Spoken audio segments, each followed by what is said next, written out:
We're back. Okay, wonderful. So item 6.1, 2023-2026 Mental Health and Addiction Strategy.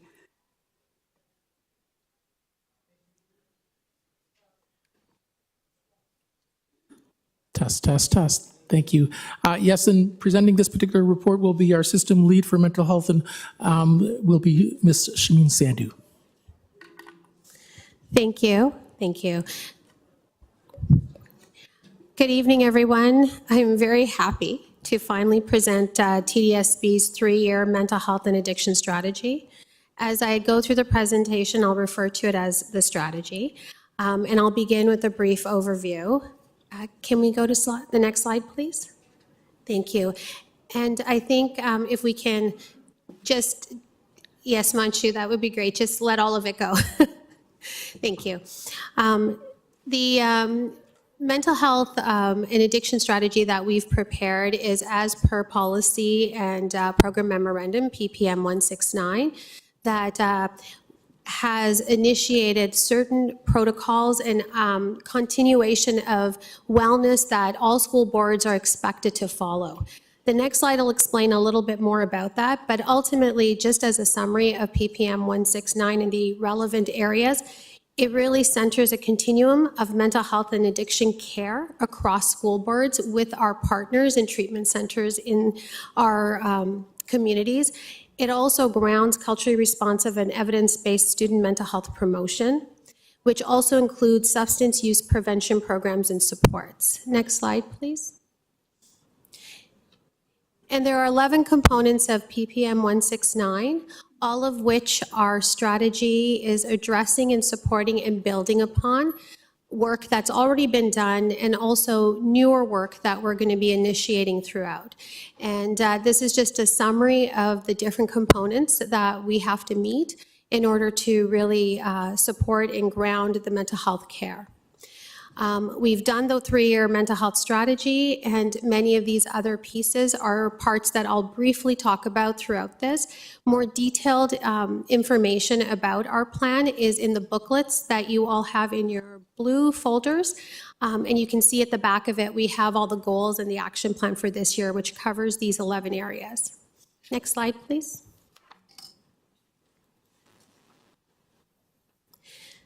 So PPM 169 became effective January 1st, 2024.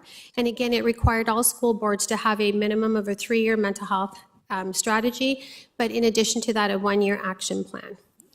In response, we've developed this strategy, and it aligns with the Ministry of Education's Right Time, Right Care. And we were privileged enough to be part of that work with School Mental Health Ontario and the Ministry of Education throughout the last few years.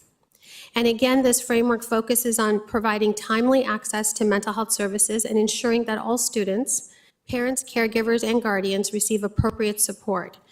It's grounded in truth and reconciliation, human rights, and equity.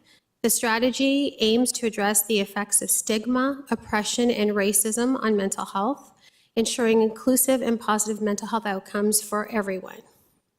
Additionally, the strategy is aligned with TDSB's multi-year strategic plan, where it continues to establish mentally healthy school spaces which promote belonging and thriving for, again, all students. Next slide, please.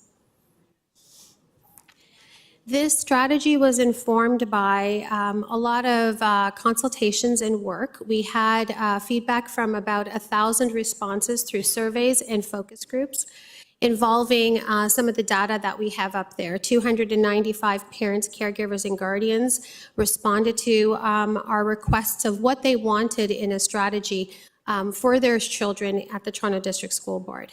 We also had the privilege of speaking to about 13 community groups as well as focus groups, as well as receiving 87 community agency feedback from surveys as to what kinds of things they wanted to see within our strategy that we were preparing. What we found, next slide please, is in addition to that, we also used our own data, the TDSB student census, to inform what areas we were going to concentrate on. But that didn't exclude the fact that other data about mental health and well-being for young people, which included the Hospital for Sick Kids, Center of Addiction for Mental Health, data from the City of Toronto, the Children's Mental Health of Ontario, were all utilized to help frame what we were going to what our foundational pieces were going to be around wellness as we move forward in the strategy. You can find the links to some of the reports we used in the references in the booklet that you have in your blue folders. Next slide, please. And what we found as the outcome with learning from our own data again is that, and I'm going to really concentrate on that, which highlights what other reports were also saying, is that overall, when TDSB did their wellness student census, we did find that students were in somewhat more of a recovery since the pandemic, although not where they were prior to the pandemic. And those pieces were very important to us. Part of maintaining and supporting mentally healthy schools. The census also revealed that there was a decline in students' enjoyment of school as they progressed through grades. And an example of that is 74% of students in grades 4 and 6 said they enjoyed school, but when we got to the secondary levels, only about 35% of students had said that felt that way. In addition to that, nearly half of the students reported feeling they had to hide parts of their identity to fit in, emphasizing those concerns about belonging and identity expression within our school spaces. While most of the students, 88%, indicated that teachers and school staff support their mental health, the data pointed to gaps in access to safe spaces and adult mentors, including circles of care. Only 29% of students reported having comfortable spaces to de-stress, and a significant percentage of students lacked opportunities to engage in mental health-related initiatives. All of these gaps we wanted to address in the strategy. Next slide, please.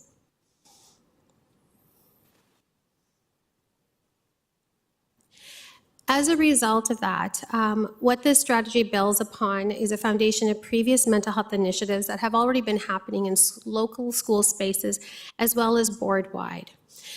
Although it has allowed us to become a little bit more focused on the needs of what we need to really support and build and enhance, that we've learned from the voices of students, parents, caregivers, guardians, as well as community, and the data. The strategy that we have is it's in a multi-tiered approach, is informed by ongoing collaborations with our mental health leads at Toronto District School Board, with our identity-affirming community agencies, our TDSB partners, and also our departments, such as the Urban Indigenous Education Center and the Center of Excellence for Black Student Achievement.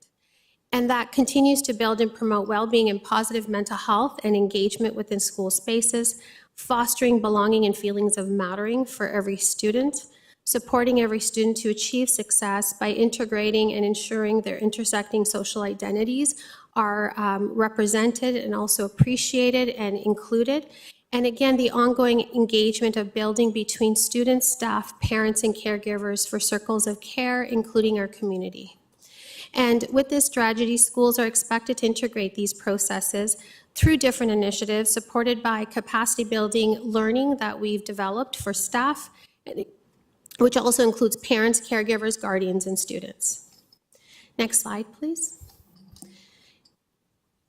This slide just sort of highlights how the multi-year strategic plan really centers the 5 steps that we have to mentally healthy schools.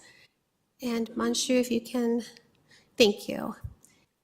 Our 5 steps, which also include goals, and again, the details are in the booklet that is available for all the trustees and will be for the public, is how are we sustaining mentally healthy schools? How are we transforming mental health and wellness? How are we ensuring that equity is in action when we're looking at supporting identity-affirming mental health and wellness? How are we supporting and enhancing positive engagement of students, parents, caregivers, guardians, and also community collaborating with us for initiatives within our school spaces? And again, student voice guiding, parent and community voice also guiding the strategy and what we do. Next slide, please. The next few slides just really sort of unpack what the goals are. And under each goal, you'll find again in the booklet, there's key indicators of success, which are the goals for each of these. And if we can go to the next slide, Manshu. So the first goal of the sustainability is just the comprehensive implementation of mental health literacy, shared language, much of which we have received from School Mental Health Ontario, and just consistently ensuring that the capacity building for staff can learn and know the language of how to support young people. Next slide, please.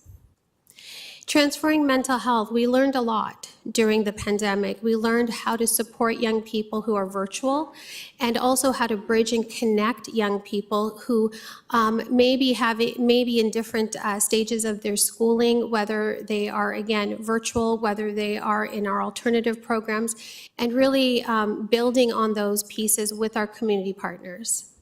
Next slide, please.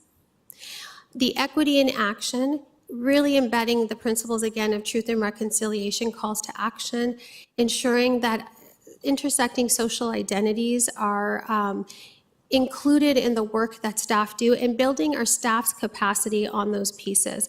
And an example of that is over the summer, we were able to really enhance and build on culturally adaptive cognitive behavior therapy for all our social workers and some of our psychology staff.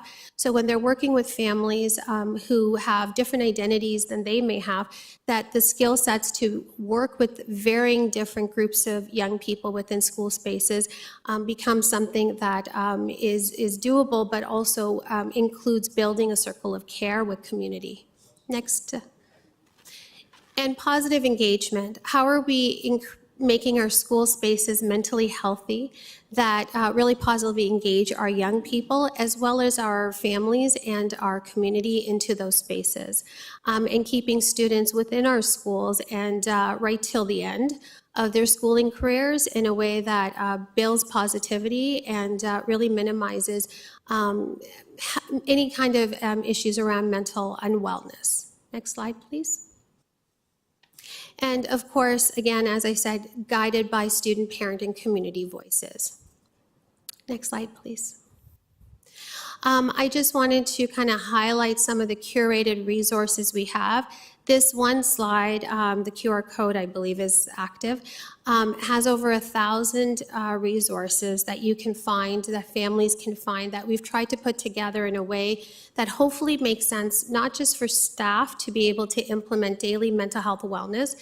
All of these lesson plans are through, again, the Ministry and School Mental Health Ontario, who have really supported building identity affirming supports.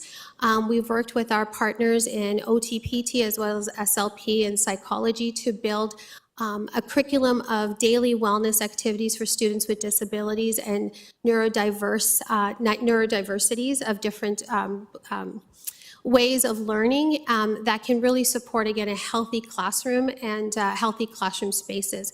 We've also created a vaping and cannabis toolkits for this year with our partners at Toronto Public Health, and also a lot of building on anti-sex trafficking, which was also as a result of PPM that came out about 3 years ago, I believe, or 2 years ago, but really supporting information building on cyber technology and the impact of that, but also where to go for support when support is needed around that.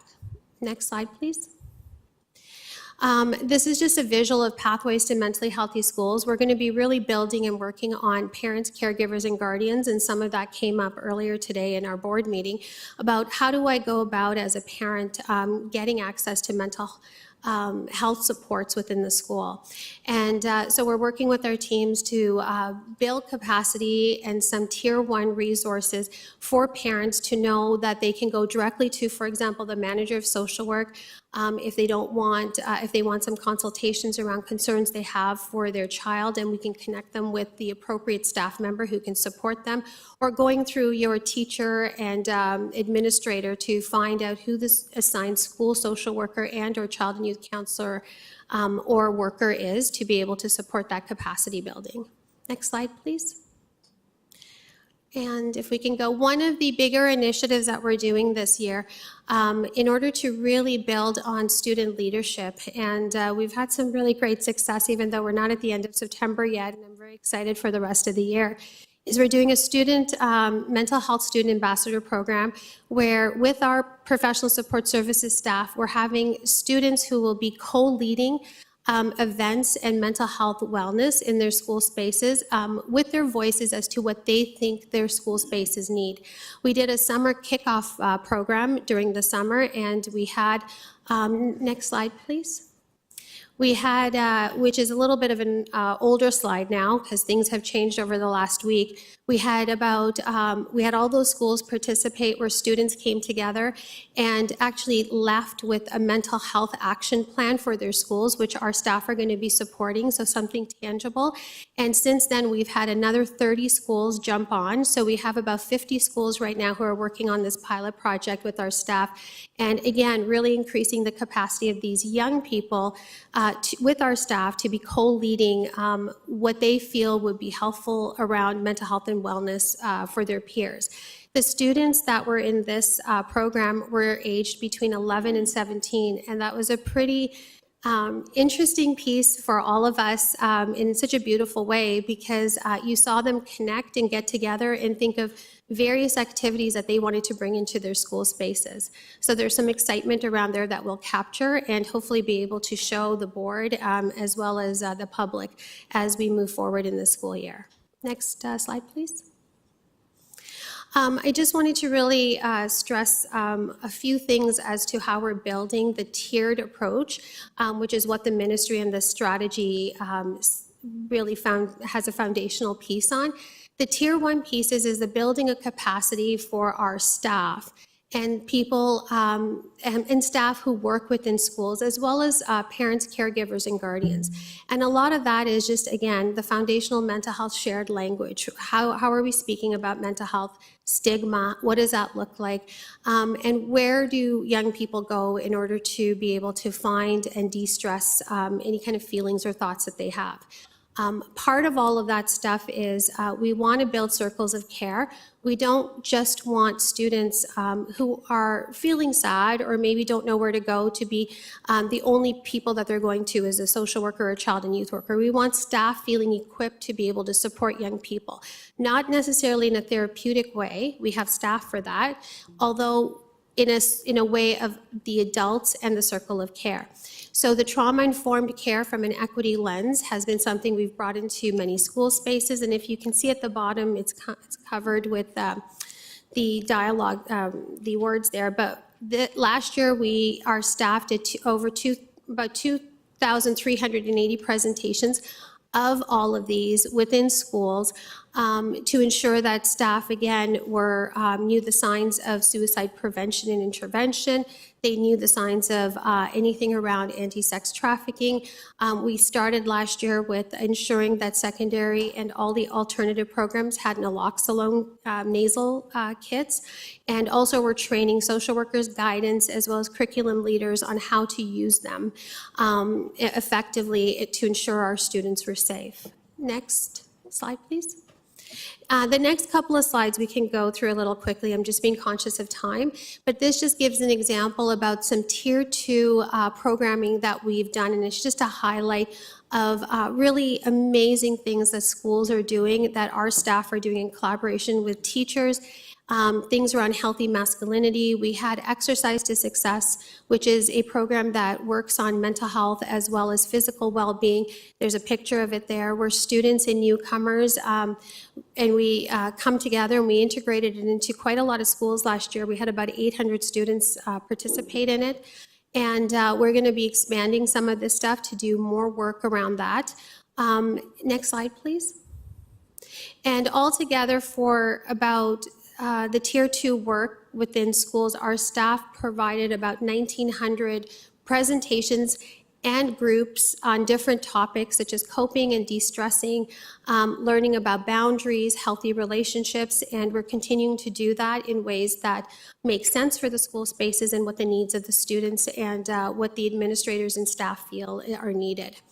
And finally, the tier 3, which really is the supporting around the one-on-one work. All of our social workers are registered social workers. We have psychology staff that work with young people on this, as well as many child and youth workers and child and youth counselors. And I just wanted to highlight, for example, in June, at the end of June, our professional support services group, in addition to all the groups I just spoke about, and the Tier 1 groups that they did, we had 27,000 just over referrals. Of those, that also includes OTPT, SLP, and psychology. But just to, out of that 27,000, just over 12,000 were social work referrals, and about 2,500 were child and youth worker and counselor referrals. In addition to that, our staff also provide a lot of trauma-informed crisis work when schools do experience anything that has happened that they feel is traumatic, or that students and staff might be in crisis. And our staff are spending a lot of time on crisis work in addition to all the other stuff that they're doing, which I just want to give a huge gratitude to all of them for the work that they put through that has already been happening. We spent this summer to build the capacity of our staff. We had 100 staff members trained on ASSIST, which is the Applied Suicide Skills Training. As well, as I mentioned, we had over 100 staff members who have enhanced their skills with culturally adaptive cognitive behavior therapy skills. We're also going to be taking about 20 staff members and training them to become safe talk trainers, which we'll be taking into schools for staff to be able to really build their capacity on learning how to talk to students around suicide, and also be able to see the signs, but just to build their confidence around those pieces. So again, building the circle of care and building capacity of staff. Next slide, please. And the next slide is just a highlight of some of the summer stuff we did. The biggest impact that we had was with some of the summer funding we received from the ministry is ensuring that all our summer school programs, as well as virtual, had access to a child and youth worker. And all of them had put in daily mental health wellness programming in the mornings mostly, for which it was usually half day, but in the morning pieces for all the students to really take in how important mental health and wellness was. And that's just a snapshot of some of the other programming that we did over the summer to really support and build student wellness and also staff capacity building. And the last slide. And so the check marks just indicate not that we've completed it, but that we're on. And we're moving forward with getting through all of these pieces that are needed under PPM 169, all of which have been really important to the way we do work.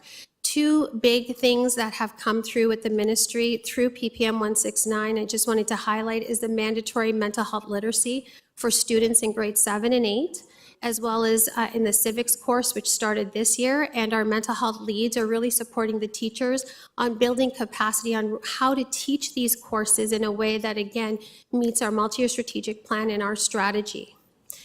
And as we finish off, I just wanted to quickly just summarize that our overarching goal with this strategy was to continue to create school environments where mental health and well-being are really prioritized, and that where all students can thrive and where their identities are celebrated, integrated, and supported. This strategy will continue to evolve. It's not something that is not flexible, because emerging needs and ideas and thoughts come up, and we are more than happy to really implement those pieces in a flexible way as things around us change. And we also want to make sure we're integrating evidence-based practices and feedback and continual feedback from our students, parents, caregivers, guardians, and community, so that we ensure the well-being of every student. Again, you can find details of the action plan, the one-year action plan, in the booklets, which I apologize wasn't initially provided, and I think was provided after the fact. And if there's any pieces around there that are missing, I'm more than happy to make sure that everybody has that as we move forward. Thank you very much, and I'm more than happy to take questions. So before she gets to questions, I think I may have misstepped earlier because I forgot to make reference to the fact that she's actually Dr. Sandhu recently. So congratulations on that. And I also just wanted to add, one of the things that we know about the TDSB and the mental health and professional support services is that they have just been absolutely outstanding as we have dealt with some situations in this board that have been challenging, but each and every time Shameen and her team have been there in order to support our schools, support our staff, support our students. So I really want to acknowledge that also. Thank you. Thank you. Thank you, Dr. Sandhu, for that report. Did you want to add anything? We're proud. We're very proud. So I have actually Trustee Rajwani is first on the speakers list. Thank you, through the chair. Thank you, Dr. Sandhu, and to your team for putting together this report. A lot of it really resonated with me and the work that's happening in our different communities. Specifically, I have a few questions, so bear with me, but I wanted to get an understanding in your work how you were defining timely. Use the other mic. You can sit. We're not in board. Oh yeah, but I'm short. I have to stand up. This one's better to sit. Okay, that's better. I wanted to understand in your work, and I apologize if it's in the booklet, but understanding the benchmarks for what a timely response would be in a mental health situation. In a crisis situation, immediately. One of the things I'm very proud of that we've built the last many years is that our staff, and I mean educators and school staff, have learned really well about what the signs of a student who isn't doing well. And even signs around concerns around sex trafficking, for example. So our social work staff, CYW and CYC staff, once we get that call, it's an immediate response. And that's where that data about the crisis comes in, because it sounds very jarring when we're talking about staff are involved in 20 days a year in full crisis. That's what we would consider a crisis. Our suicide protocol and life promotion is very specific, that even if a teacher, for example, reads an essay on a Saturday night and the student has said something in the essay that just doesn't sit well, they call one of the managers of social work and or myself, and we make sure that that young person is well supported, and then we connect with the school and make sure that that circle of care continues. Thank you. And I'll pick up on that topic of circle of care. So I appreciate the investment that's been taken in the planning of circles of care, and the work that's been outlined in Tier 2 and in that part and the toolkit. As trustees, we're very much on the front line. I see that there's lots of great partnerships of over 500, but I believe that there's probably many partners that have still not been identified. So I wanted to gain an understanding of how we can have a greater understanding of that partnership list to see how we continue to grow that piece. Yeah. Thank you for that question. And I'm very passionate about that. I've been in this role for about 3.5 years. And one of the things that I too am passionate about is connecting with community. So I meet with anyone who emails me from community and wants to work with us. And working with Lily Zito in the partnership office, we've really done an amazing job over the last 3 years to not only bring in partners, but ones who are identity affirming. And I'll just give the example of meditation and yoga, for example. We have males who are racialized, who are partnered with us who do that now. And that it really calls to the really representing our student body and the students there. And so if anybody wants to work and become a partner, I'm more than happy to meet with them and to move forward with them. And I also go to a lot of community events, as well as I've been working with SafeTO. And there's a lot of connectivity that happens through that to make sure that we have, again, that circle of care isn't just within the school, but extends into the community in a way that affirms the young person's identities. Thank you. That's it. Thank you. Trustee Dawson. Thank you through the chair. Thank you so much for this amazing and comprehensive report and presentation. I'm very impressed by, there we go, the amount of work that went into it. I have a few questions. In looking at the data, it was really interesting what the kids had to say, and I was wondering just why do you think elementary students had a higher proportion of peer-related stresses? That sort of surprised me. I think there's probably many reasons. It's the coming of sort of friendships become more important. You know, in speaking with the staff I have, I feel, and this is why I was saying that doing the summer mental health ambassador program filled my soul, because I actually had an opportunity to work with young people. I'm a little disengaged from that, being in the role that I'm in. But I and the managers keep a really good amount of supervision and contact and communication with our staff who are frontline. And the pressures now with young people is quite a lot. And some of that is related to social media, and some of that is related to growing into a preteen and all of those pieces. And there's a lot of pressures around how a young person, what's cool, what's not cool, where you go. And it was hard over the pandemic because a lot of our community agencies had to shut down, or they just didn't have access. So rebuilding those pieces in those informative years has been something that we're very conscious of. And we do see young people who are engaging now, but who've also had a lot of, they require a lot of support to be able to get to places where they feel confident and good. And that's where with staff, that's why we're really also highlighting being aware of what signs are, right, around unhealthy relationships, low mood. You know, not everything is suicide action, but along the continuum of self-injurious behaviors, so that we can intervene and support and really build the confidence of young people, not just by ourselves, but as a community. Okay, thank you. There was also, and you might not know like this granular level of detail, but I just found it interesting,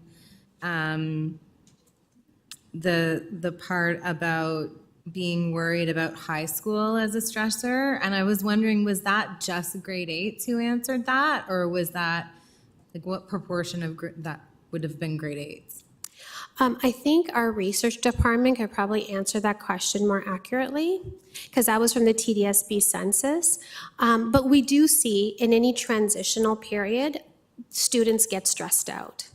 And what we have been doing over the last, since the ministry's been providing us, so it's in summer funding, we have quite a lot of our staff who come back the last 2 weeks of August to do some transitional supports, in particular for grade 8 students. We also do that for students in congregated sites who, again, may be going to high school, because it feels very different for them when they're going to a space where they're not the seniors anymore and they're the juniors.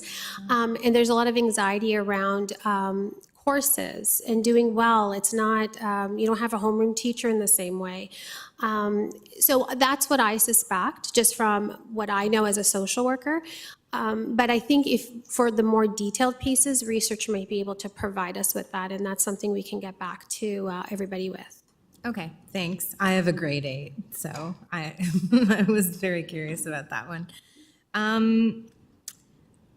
About placing CYCs and CYWs in schools, what is a scenario where there would be a referral, and how does a CYC and CYW referral differ from a social worker referral? Okay. So there's not too much of a difference, but I did want to, CYWs are not placed by my department. That's under Spec Ed. But itinerant child and youth counselors are placed by our department with the managers I support. And we pick schools, they're itinerant, so they don't just have one school, they'll have a few schools, right, that they go to, and they're not there to be they're there to build capacity. They're there to do tier 2 work and really build leadership supports for the young people, where again, we're hoping staff can carry on in those schools in a way that is meaningful to the young people involved. And that referral comes from the principal. There's a portal, they can refer and say, we're really looking for a group that supports healthy relationships. Can somebody who's an itinerant child and youth counselor come in and support that? And then they will go in 6 to 8 weeks and support building such a group and actually facilitating it. And then building that capacity with the young people and staff who are within those spaces to carry on the work. The one thing that I did want to say in schools, CYWs who are in high schools, for example, you don't have to have a referral for a young person who's having a crisis, is upset, that, there's a time where, sorry, I can't see you until I get a referral. That is an immediate response, as I had just mentioned earlier. And it's the same thing with social work. We obviously have referrals so that we can keep tabs on what is happening and who is sort of having these supports, but that can also come after the fact, because when young people are not doing well, we step in as much as we can to be able to support. And in schools, and I was at Thistletown this morning, and the social worker there has been there for about 6 years and knows that school really, really well and knows the staff well, and it was just really, that's what we sort of want consistency-wise, and that's what we've tried really hard to do over the last 4 years, is keeping our support staff as consistent as we can in these school spaces, because everything else has been so, there's been so much movement with the pandemic, that at least if our staff are aware and know these school communities well and know community who's in these communities, it allows us to be able to bridge and support wellness better. Thank you for that fulsome answer. What is telepsychiatry? So that actually came up pre-pandemic, and it allows us to be able to get a referral to a psychiatrist. It's usually a one-off time if we're concerned that there might be more concerns around mental health, might be mental illness, or we're kind of concerned about, or something might seem very extreme. With the parents' consent and the parents being involved in the process, we're able to, through the Hospital for Sick Kids and a couple of other hospitals too, I think Humber River at this point too, to be able to get a free assessment as far as, a consultation as to what a psychiatrist actually feels or believes, and CAMH is also part of that with us. So it's social work initiated, and we've done it many times, and it can be very helpful for parents and caregivers and guardians when they kind of don't know where to go, and then we can build a treatment plan with them as far as you know, sometimes, and this is still continuing post-pandemic, it can take a while to get an appointment. Psychiatry allows us to get that really soon, at least on a consultative basis. And they can also provide some recommendations in the interim. Okay, and just to follow up to that, so the process is for the social worker to refer. It wouldn't be something that families access directly? Yeah, it'd be through a social work referral. And again,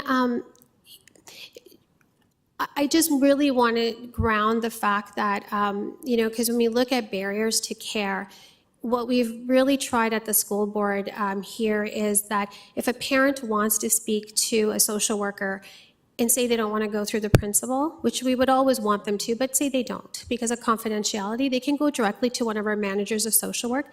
And the outcome of that without a referral might be that we should do telepsychiatry, right, with the concerns you're presenting. And we can do those things without having to have too much officialness to it in the beginning, so that we can engage with parents and get them on board with supporting them. I just want to, referrals are important, but they're not barriers to care. And our staff have been really great at making sure that those processes continue and there isn't sort of like another wait. Right? Okay, that's awesome to know that that's available. Okay, and my last question. With the Mental Health Ambassadors program, just curious to know how the schools were selected. So because it's a pilot and we have about 600 schools, it felt a little jarring to be able to have them. So I had put the call out to actually the social workers and the administrators. Would you like to join? One of the things that I'm doing with some of the very small amount of ministry funding we get to support initiatives, I'm going to be helping to support some of those initiatives in the school. So when the students come up with the mental health action plan, there's a little bit of funding for them. It could be for food, it could be for stress balls, but it could be something. And so this year, we kept it, like I have 50 schools, and I wanted to see it as a pilot, see what worked, what didn't work, and see how we can enhance that and make that actually something mandatory for every school. If I had a dream about what I would like this to be, I would like every school to have a mandatory committee for mental health and wellness, where we can really go in and implement the resources we have, and that daily mental health wellness is just a daily thing. Kids know that it's happening, and we did that in a lot of summer school spaces, and it was really effective. Where they would do some breathing in the morning, that we would do some community events, community building. The students liked it, and what was interesting about summer school with that was students come from all over. It's not the same, it's not your students that you would go to your school with. So to build community with students who really didn't maybe know each other well, it really enhanced the learning as summer school went through. So that was how we picked it. I really tried to kind of go all over the board. I mean, back when we had the LCs and now the 2 LCs. But I also wanted to get it started so that we can get things going, because the 10 months turn into 4 months, then you're kind of, behind. And so I really wanted to get things moving, and the kids are so excited. And I'm hoping to capture some of that stuff in a video so that we can really showcase that to the board. Thanks so much. I really, again, appreciate the report and the work you're doing. Okay, wonderful. The next speaker, Trustee King. Thank you, through you, Chair. Thank you, Dr. Sandhu, for coming back again. I realize that you were delayed from June, so thank you for being prepared again with all of this great information. I always appreciate when I hear these reports and I can directly make the connection to something I see happening in a school in my ward or in my community. And there's a few areas where I heard that already, and a couple of things I'm really excited to see here.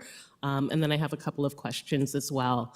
So we were speaking about summer school, and I did have a summer school in my ward, and I actually had a teacher comment on the benefit of having, and I don't remember if it was a child youth worker, child youth counselor, but they specifically spoke about the benefit of having that role and how it was able to support literacy with some children that really needed that support at the time. And I was also able to see the mental health showcased in the artwork and some of the work that was there as well. So that rang through, that was a focus. Loved hearing the expansion of more physical activity consideration in relation to mental health. I think that we can always benefit from having more of a holistic kind of approach, and it's something I would like to see more of through the board. So I'm glad to hear that you're thinking, and that you're thinking of growing that as well. Another area where I've heard the success very directly is in relation to the education around sex trafficking.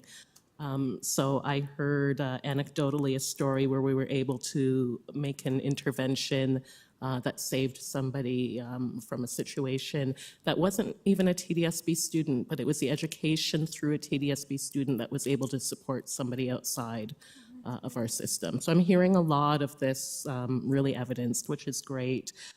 Glad to see the capacity building around parents. What I've come to realize with the parents is when we grow their capacity, it's not just a benefit for their child. There's a real peer-to-peer support that happens there, and I think there's a lot of trust that happens there that doesn't always happen necessarily with the system. So that really has a ripple effect when we do that, and I've seen that as well. I was also happy to hear about the collaboration with SAFE-TO. I was able to sit in on some of the symposium on violence prevention over last week. And we heard some really specific insights about from community, especially around culturally responsive approaches to mental health support. And I think that some of those are a little bit different than what we do here in the system, but I'm glad that staff were there hearing it all, and that's all getting incorporated one way or another. So my questions for you are, you spoke earlier about safe spaces. In one of our CAC meetings yesterday, we heard about students using bathrooms as places to go and have a good cry when they needed it. I know that finding quiet spaces has been a challenge for my child, both in the elementary and in the secondary years.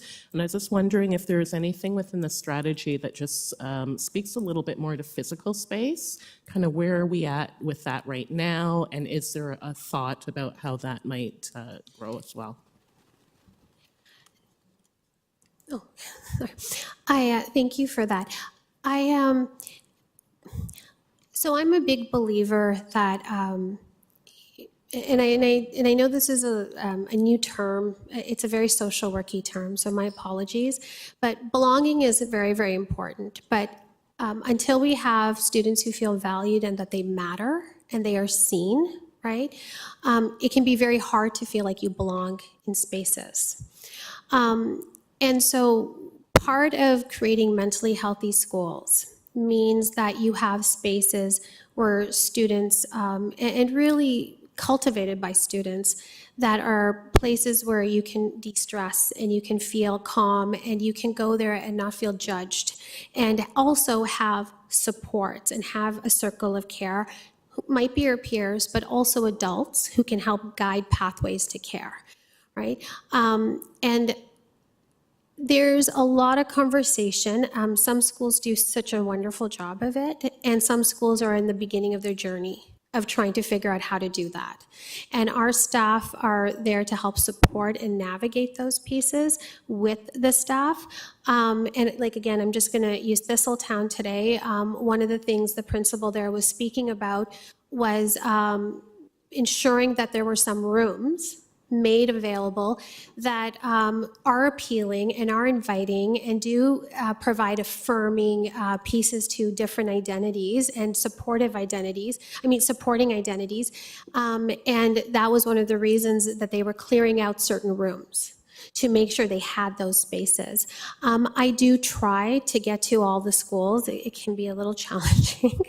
And I was just at Laurier last week or the week before, and the CYWs who are working out of Laurier have created this beautiful, engaging room where students just come and go when they need a space to, like, I actually saw an interaction where a student was upset with another student about something, but came in because they knew that this was a place they could vent and they could get it out and then go back to class versus getting into conflict, right? And finding how to restore those pieces versus getting into a situation that might not be the best outcome for them.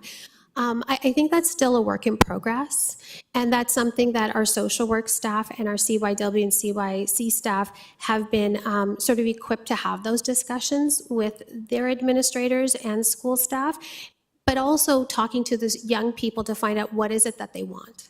What kind of room do they want? Where do they want it? What should it look like? And how is it going to continue to evolve with different voices? Because sometimes we get the same group of students who have a very loud voice and we follow that, but then there's students who don't always get heard, but we miss that. So we're being very deliberate and conscious to make sure more voices are at the table than just the ones who beautifully volunteer for everything, right? Does that kind of? It does, thank you, yeah. Separate question.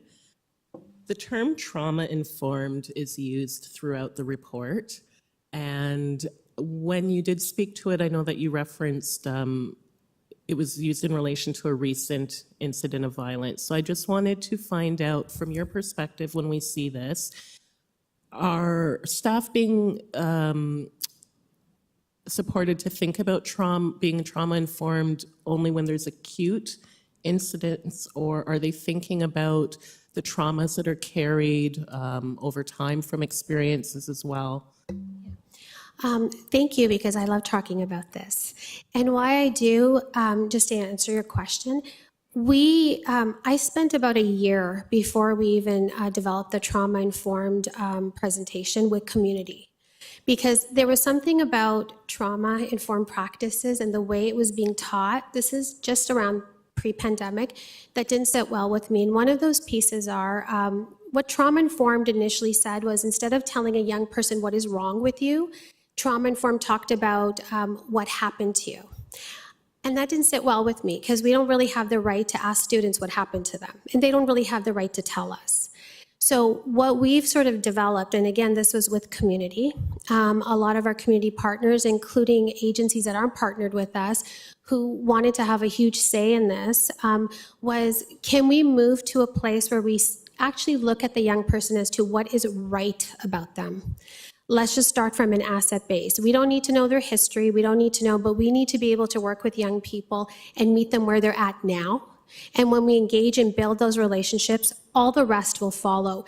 But part of that learning is being conscious of the fact that as we're working with all students, regardless of whether it's in a crisis or not, but every day, that we're meeting and working with young people and really looking at the assets and the beauty and the brilliance they bring into that space. Even the ones, as I like to say, who might challenge our spirit every so often. And that is a skill, and it's a skill building, and that's what our presentations and our two mental health leads, and I'd like to shout them out, Amani Henny and Annette Grossi, have done a beautiful job of really building on this trauma-informed pieces, where all of our social workers are being trained as trainers to take it into their schools respectively, and build this with staff to be able to see young people, even what is sort of a behavioral problem, and reimagining that into what are the strengths that are coming out of this so-called behavior problem. So a young person who may be very loud to them, and it's a behavior issue, well, they have a lot to say. Let's listen to what they have to say. Let's try to give them some leadership around that. How can we reframe things so we're really coming from a place of what is right about the young person, according to how they identify? So yes, when we are in spaces clinically, we look at what trauma has happened, but as far as what we're doing around the tier 1 pieces, this has to do with long-term understanding of skill sets and practices that actually build on working with young people long-term. And really, again, seeing a young person for all of what they are, but also at the same time checking our biases, assumptions, and being really, because we named it, I mean, it's trauma-informed care from an anti-racist, anti-oppression, and equity lens, right? So really centering those pieces. Yeah, I hope that kind of answered. But yeah, that's what the building of the skill sets are for staff and the tier 1 stuff. And for parents and caregivers too. Thank you. Thank you. Thank you for that report. I don't see any further. Oh, Trustee McLean. Oh, sorry, Trustee Hastings and then Trustee McLean.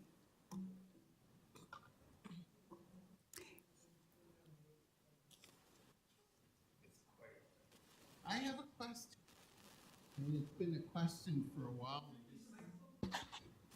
Sorry, my apologies, Madam Chair.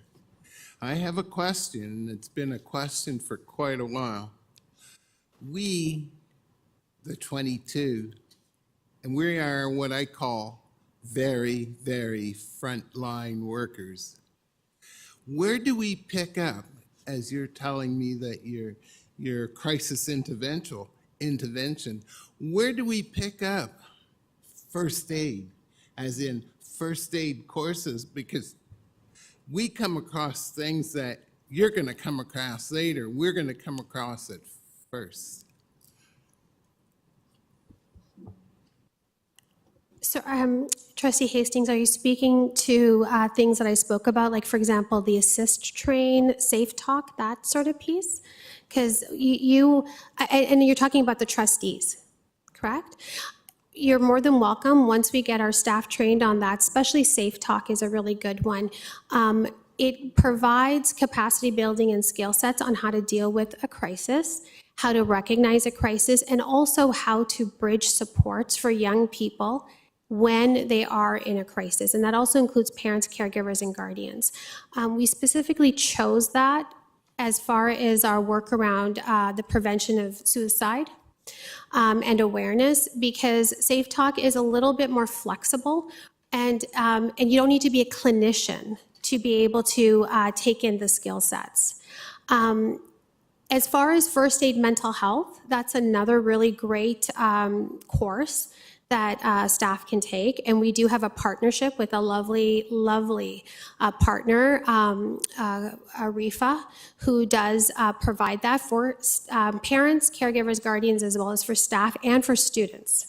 And that builds your capacity on just understanding, again, mental health and mental illness, the difference between the two, but more so how to support wellness and what to do in times of crisis, but also what to do as daily practices to make sure you're well. So if the question was for the trustees, I mean, that's definitely something that's available. Did I answer the question or did I miss it? Well, you got most of it. Okay. You got most of it, but not quite all of it.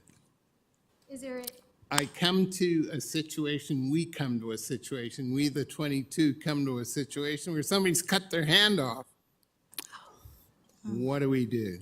Oh, so you're, Will you be able to well, direct us I mean, in a course whereby we'd be able to relatively offer what it is that you can't?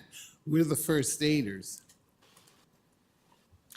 So if I can, through the chair, I think Trustee Hastings, part of that would not actually fall under Dr. Sandhu's purview. That would be more through our health and physical education area with respect to some of the offerings that we may provide as far as in that area. So we'd have to get back to you on that. You will get back to us on that. Thank you, Madam Chairman. Thank you. Trustee McLean? Thank you, and through the chair, I too want to congratulate Dr. Sandhu, and I think that that's great. I also want to thank her for the work that her and her colleagues did. I too attended one of the days of the SafeTO conference, and it was great that we support on an ongoing basis that endeavor and that important work. And since I'm a firm believer in that the TDSB should be the grantor of wishes and dreams, I'm interested in exploring this concept of this wellness committee beyond that in a controlled environment of a secondary summer school, which is, a short what would it mean to do, and have you discussed this with senior team, the potential of setting up pilots, so that we could explore what it would mean, how it would work, and if it was deemed to be successful, how we could expand it? Thank you. Yes, we have. And one of the things that we had spoken about with the reorg was with our caring and safe school committees, which are essential in every school, that there be representatives in that committee who actually support and take in the mental health resources. Our team, as well as School Mental Health Ontario, constantly is coming out with really interesting identity-affirming supports and resources and toolkits for administrators, teachers, staff, parents, which we provide. But in order to get them into school spaces and actually have the support of staff to implement them and to have that, that has sort of been the discussion that we're talking about. And it's still in discussion, so that is a dream of mine, and that hope that a mental health and well-being committee not only includes students and staff, but also parents and caregivers. I just imagine that would be so amazing to really be able to support whatever that school community feels is a priority for them. And then we have so many amazing partners, but we can really help scaffold and build that for each school community in a local way, while we're still doing a lot of district-wide stuff. That's tier 1. So those conversations are going on, and Louise, our associate interim director of education, Sarisco, and I, in a good way, in a very positive way, in a very supportive way. Thank you. Thank you. Thank you. Trustee Earhart. I'll just say very quickly a sincere thank you. Last year, there was a lockdown in a school in my community, and it also impacted a child care center, and professional support services offered supports not just to the school community, but also to the child care facility within the school. And just showing that level of care for the whole school community was really appreciated and was also articulated to me. So just, I have lots of questions. We'll continue the dialogue, but thank you very much. Thank you. Yeah. Okay, wonderful. Thank you, Dr. Sandhu, for that report. So I think we do not have any more speakers. We need a mover and a seconder to recommend that the 3-year mental health and addiction strategy and 1-year action plan be received. A mover and a seconder. Moved by Trustee Rajwani, seconded by Trustee King. All in favor? Aye. Any opposed? And that carries. Thank you again. So we're moving to the next agenda item, the Literacy Strategy 2024 to 2028. Over to staff.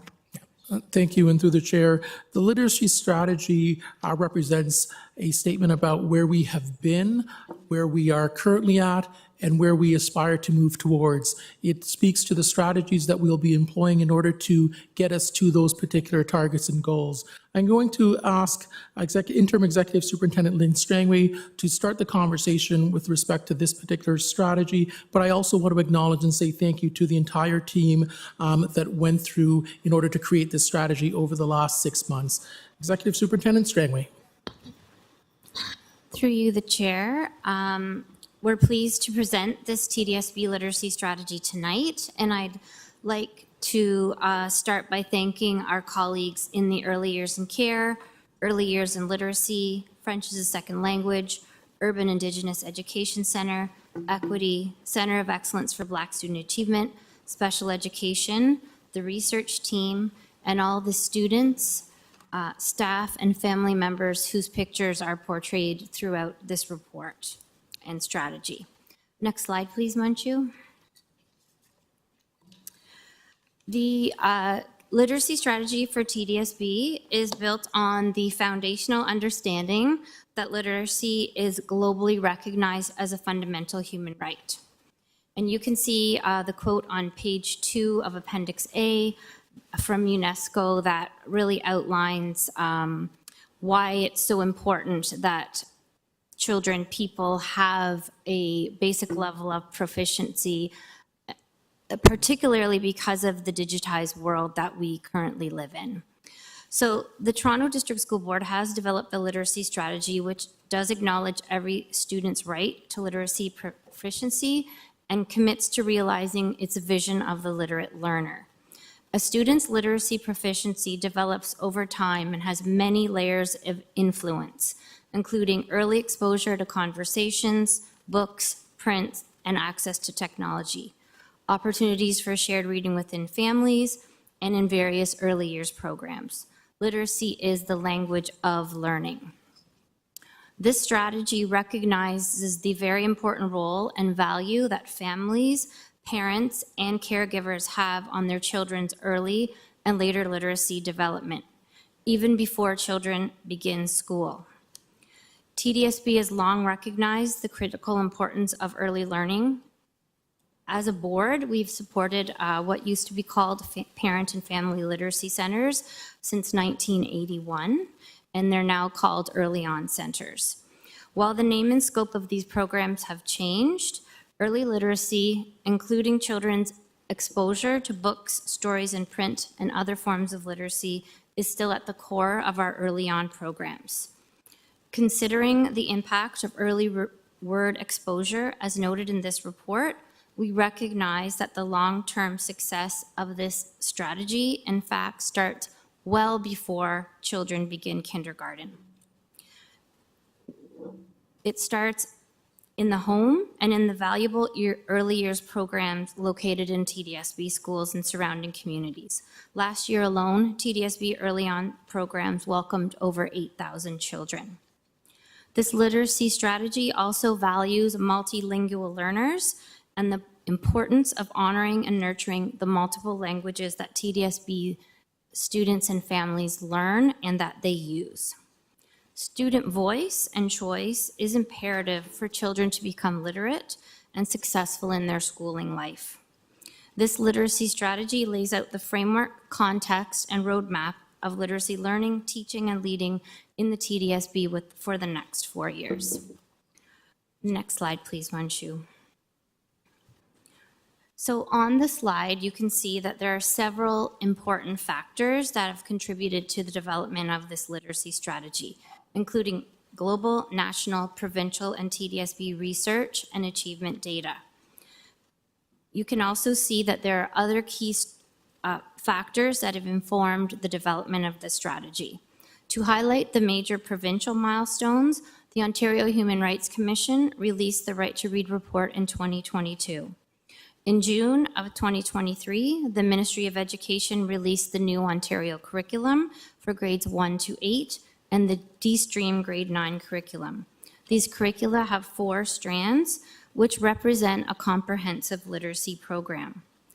The revised language curriculum include the appropriate recommendations from the Right to Read report and are the policy documents through which we implement the OHRC recommendations. Other key milestones are the release of the Ministry Student Achievement Plan and the TDSB Multi-Year Strategic Plan.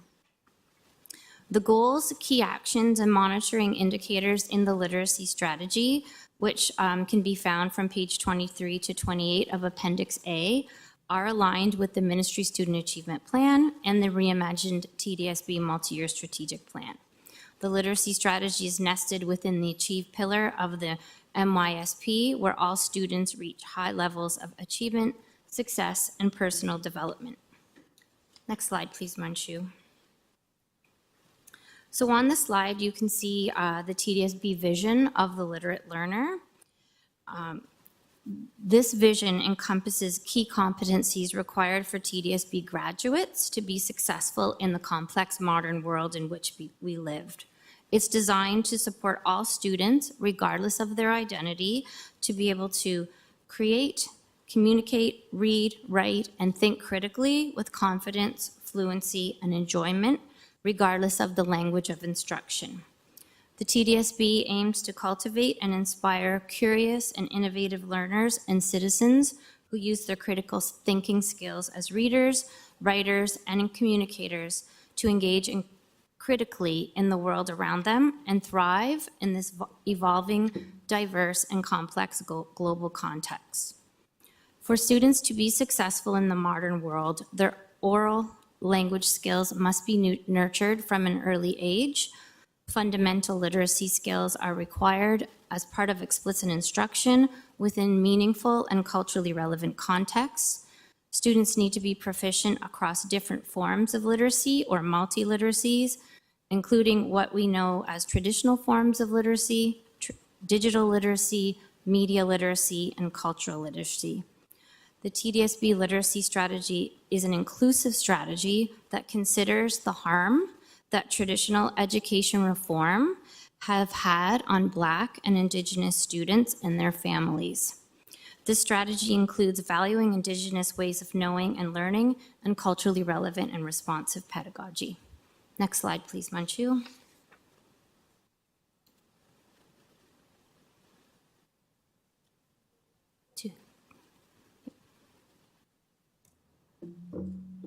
Next slide, that's the slide.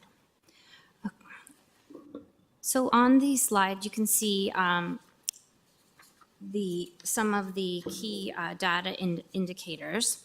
So when developing the literacy strategy, a thorough search of the literature of high-performing countries and their literacy data was conducted. As you can see on the slide, Canadian students overall and Ontario students are consistently high performers in Canadian and international assessments of reading. The PISA reading assessment looks at the reading performance of 15-year-olds, which is a good time to look at reading performance given the years of schooling that 15-year-olds have had and their experience with literacy instruction. It is important to note that because TDSB students account for 14% of all Ontario students, literacy practices within TDSB schools have a positive impact on Ontario scores and international assessments. On EQAO assessments of reading and writing in grade 3 and 6 and the grade 10 secondary school literacy test for the past 2 decades, we have been on par with or slightly above the ministry average, which is a B- or above. Next slide, please, Manshu. So we've chosen just 2 of the graphs from the report. There are many other data sets within the report that you can see. These 2 data sets represent literacy outcomes at 2 opposite ends of the system for TDSB students. So you can see the graph on the left. At grade 1, there was a 10% increase in students reaching their grade level benchmark by June. This represents a 3 percentage point improvement from the previous year.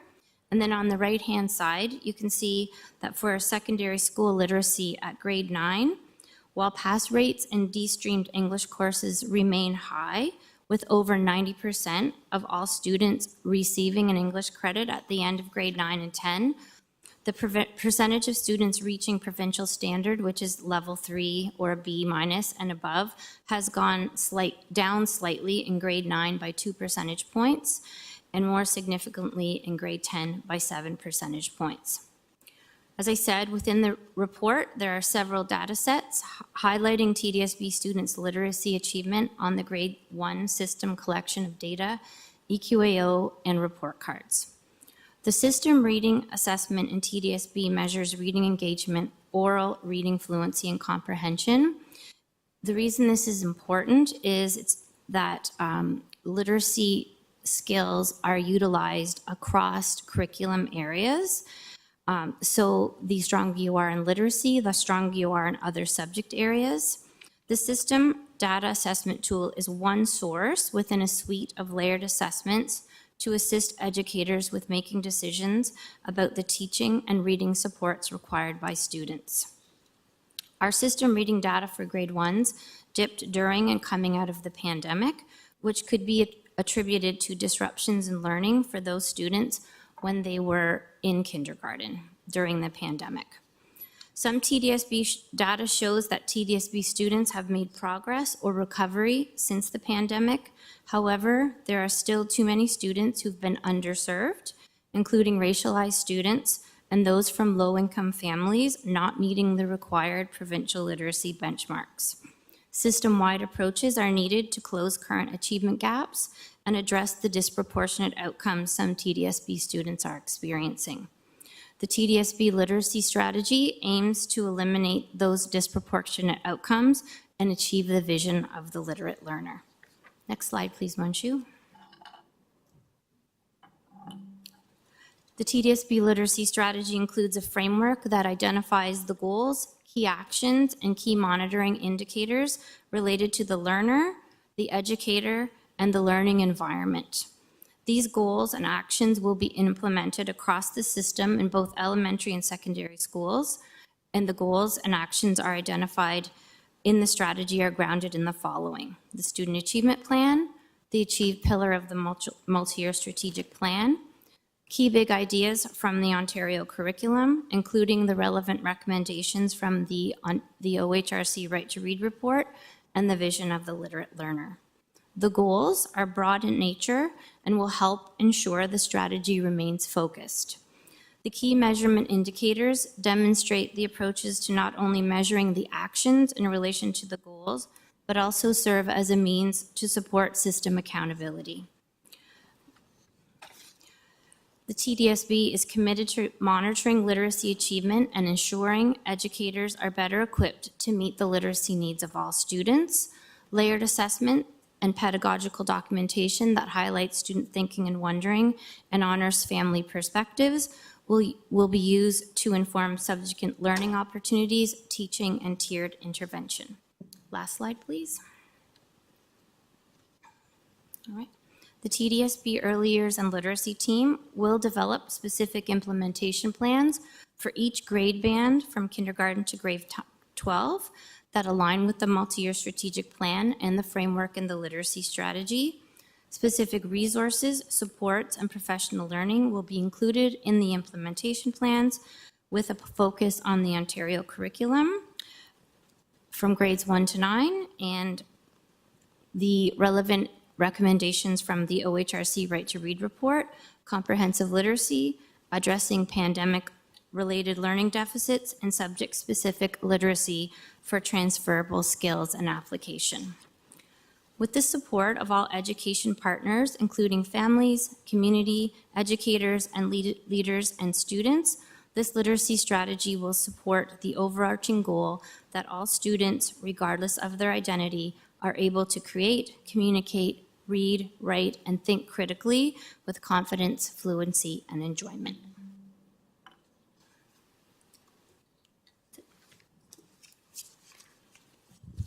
Thank you, Ms. Strangway, and we are open to any questions. Thank you. Thank you for the report. Trustee McLean. Thank you, and through the chair, I too thank staff for the detailed and lots of great information in there, lots of interesting things.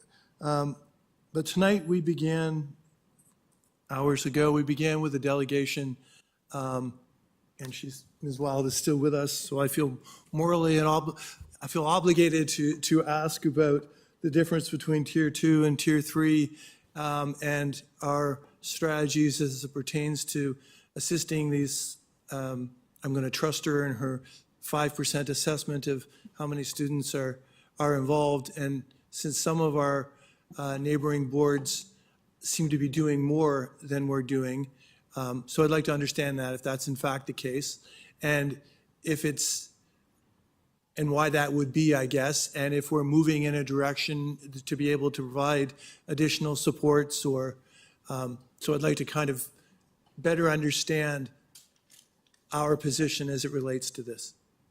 Okay. Through the chair, I think our delegate did a fantastic job of explaining the different tiers. And as she said, Tier 2, so Tier 1 supports is your regular classroom teaching. So those literacy expectations from the curriculum and how the teachers teach that to the students. And it includes all 4 strands of the curriculum. So Tier 2 are the evidence-based, targeted, frequent, and direct small group intervention. And then Tier 3 is also often small group, sometimes but rarely individual, and it's more intensive, meaning it would have more frequency during a week, for example. I wouldn't say that other boards are further along or doing better, but each board selected their intervention tools or programs from a ministry-approved list. So in the TDSB, we selected the tools that are in the report. So we have the Wilson tool, and there's various different types of Wilson.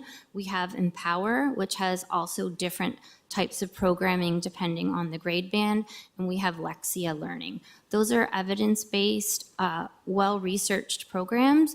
Many boards have selected those as well.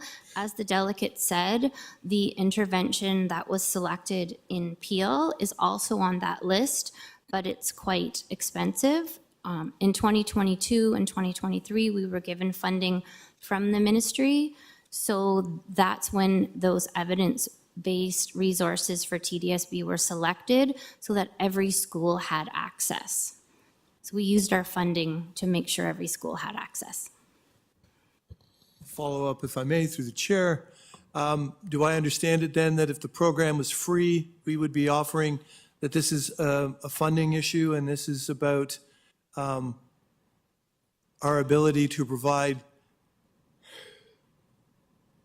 services to those who need it, and that the funding deficiency is the hurdle here from us providing the supports that we deem that are students would benefit from? Through the chair. So I'm going to just state that in 2022 and 2023 only, we received funding from the Ministry of Education to buy the event intervention supports.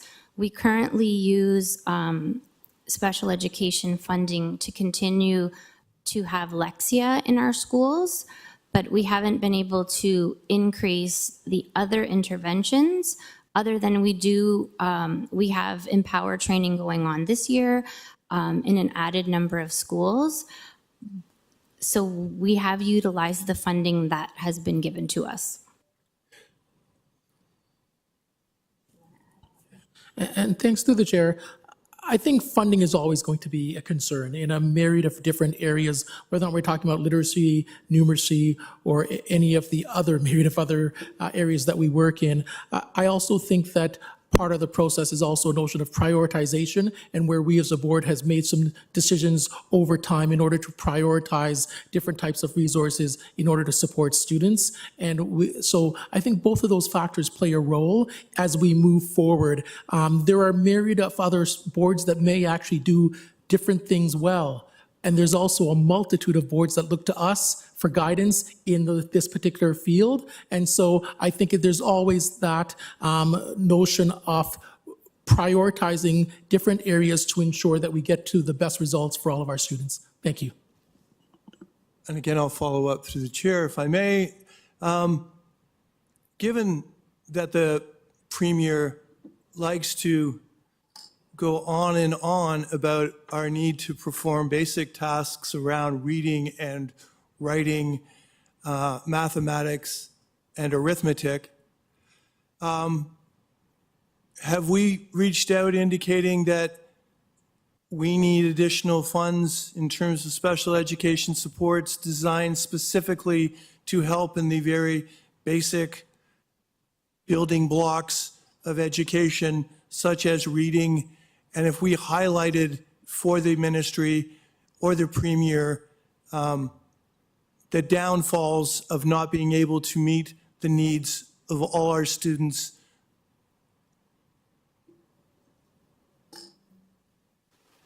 I realize it was mostly rhetorical, but I was kind of hoping you'd swing just the same. Okay, we'll accept your rhetorical question. Thank you. Trustee Earhart. Oh, can you hear me okay? I really appreciated the presentation. I particularly appreciated the references to early on programs, and school early on programs were what supported me when I first came as a newly returned Canadian with a baby in Toronto. And so thanks very much to the many school-based staff that support those programs. Okay, first a question that it is, I believe, related, and we're hearing a lot about library access in the media right now, and so I didn't hear much here about library access and its correlation with literacy and outcomes, and just what's happening right now with this. So I assume there's a correlation, but what's happening with library access at the TDSB, particularly with the changes to ministry core funding that we're hearing about, and particularly in the media? Is there anything specific that could be shared about what this means for TDSB schools, library access, and library staffing? Thank you. Through the chair, thank you for that question. So we do, as you all know, because you engaged in the budget process for staffing, and that's where decisions are made for all staff positions. So as a board of trustees, you utilize the funding by the ministry to make those kinds of decisions. Each one of our schools does have a teacher librarian on staff. Some of them have full-time teacher librarian duties, and others have partial or 0.5 teacher librarian duties. The more children are able to access a library and materials within a library. It increases their enjoyment of reading and gives them opportunities to practice their reading and also engage in the higher level thinking and critical thinking that comes with being a regular reader and user of library materials. There is some research about schools having trained library or teacher librarian staff and having positive benefits on students' literacy rates. And I think something that's important to note also is it has a positive benefit on their enjoyment of reading. And in our literature analysis, the top performing jurisdictions around the world have a huge focus on the joy of reading for families and children. So teacher librarians and access to librarians have a huge impact on that as well. Okay, thank you very much.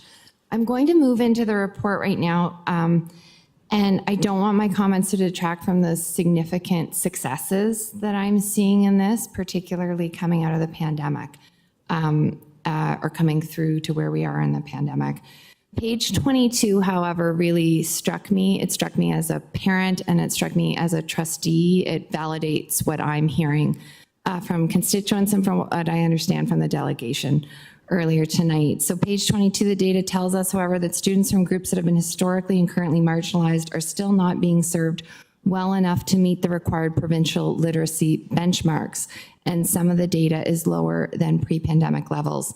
And so I'm hearing this. I'm hearing this not from masses, but I'm hearing this from specific parents and caregivers who are struggling in navigating a system to access supports. And they feel a sense of urgency in this. And so I'm wondering, I'm hearing the need for more tiered interventions, more time dedicated to those tiered interventions when they are available in school. So if it's an hour a week or 180 minutes every cycle, we need the cycles to get shorter so that the gaps don't persist. I can say very specifically, I'm hearing from families that they're getting 60 minutes a week of something like Lexia, which means about 45 minutes on the computer, working with this laddered approach, but that's not enough to get them to grade level. If without an external support beyond that, they can't, even if it is within their reach at that point in time to hit the benchmarks, they won't get there. They'll just keep falling behind. And so we'll reiterate that experience where I'm hearing of families going into direct instruction programs 2 hours a week at $270 a week. I'm hearing of families accessing handwriting supports, occupational therapy at $120 an hour in 10-hour segments, 10-week segments. Going in for 6 to 12 months of catch up. The wait lists for small group handwriting sessions with private occupational therapy are through the roof in my community. This is not a criticism of the work that's underway. It's a criticism of my worry that those without the means to pay externally will not be able to catch up with the supports that we currently have available. And what can we specifically do to capture those students? I am so sad at the loss of tutoring supports because I know that those tutoring supports offered a clear window of opportunity to address some of this, and they're still sorely needed in every school and community. But I'm wondering if there are ideas for what more we can do and what we as trustees can advocate for to make sure that these students are not left behind. Thank you.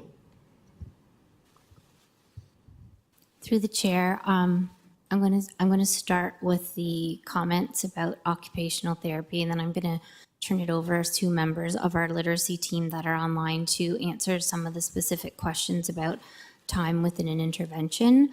In terms of occupational therapy support, we do have occupational therapists on staff in the TDSB, and those are accessed via the internal support team, or IST, and the school support team, SST.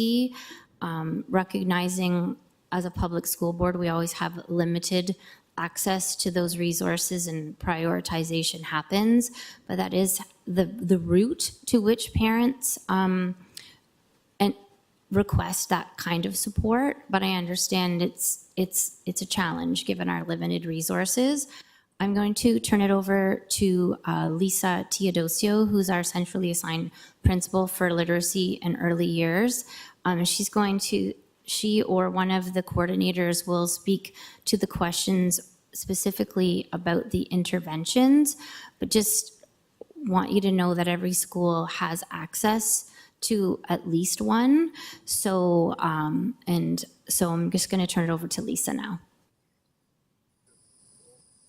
Thank you. And through the chair, to answer your question, as has been stated, every school does have access to at least one type of intervention. Many schools have access to several types of intervention programs. They do operate differently, and so the amount of time that a child spends in the intervention does differ from program to program. Their intensity does differ. It is also, I think, important to keep in mind that when a child is engaged in a Tier 3 intervention like Lexia, they are not engaged in their classroom instruction. And so we need to sort of find that, that balance between having the child close the gap with an intervention program and still be engaged with their peers in Tier 2 and Tier 1 instruction and not isolate them from that.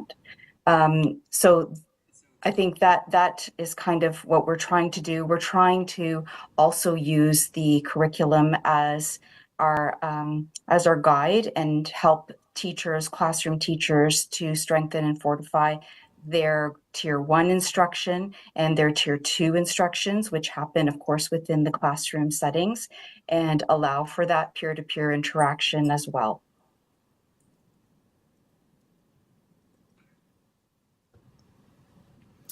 Okay, thank you. And I'll just ask one question. If we could increase the cycle that students could access the Tier 2 supports, I'm thinking as those are largely the ones that are accessed through software programs. I expect there would be a cost to that as there's supervision. There'd also be an opportunity cost that they were not in their classroom. Do we have it costed out, what it would cost to give them increased access to shorten that turnaround time?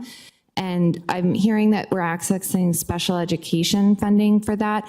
What about those students where the path to a diagnosis is going to take too long? We're going to lose a year to get a psychoeducational assessment and go through that process to get them access to those supports. Thank you.